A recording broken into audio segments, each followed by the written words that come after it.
My beloved grandmother died a couple years ago, and she was really out of it, but when I was with her, she caught up. Yeah.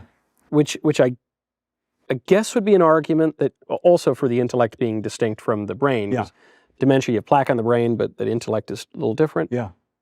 She did something else that was really weird as she was dying in the hospice. She kept reaching her arms up. Yeah. And at first I thought she was stretching because she's on a bed. But then I've heard other people do this too. What is that? That is extremely common.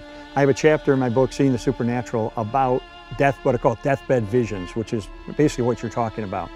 This is incredibly common.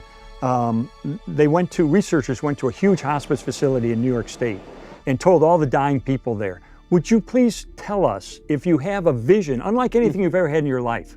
We would like to know, because a lot of people won't talk about it because they're embarrassed for some reason. They're going to think, oh, I got dementia, or they're going to think I'm on the medication's too strong, whatever it is. So they said, please tell us.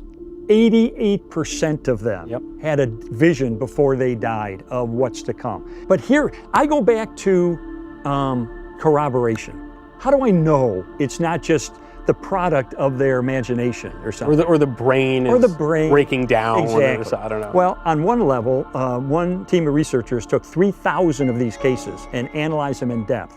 And their conclusion is these are not hallucinations.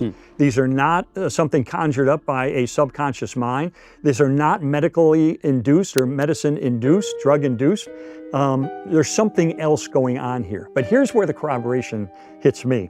We have numerous cases where people in this predestined vision will see what's coming for them, eternity. They'll see someone there who they didn't know had died. For instance, there was a very well-documented case of a woman named Doris in London. She's dying. And she sees, just before she dies, she sees the heavens open up. She sees angelic beings. She sees her father, who had died several years earlier, and he's kind of almost welcoming her. And then she gets this puzzled look on her face, and she says, wait a minute. Why is Vida with my dad? Why would Vida be? That makes no sense. Why is Vida there? And then she died. Vida was her sister. She had died a couple of weeks earlier. Nobody had told Doris because she was ill and they didn't want the shock to kill her. So they withheld the news that her sister had died, and yet she saw her in heaven.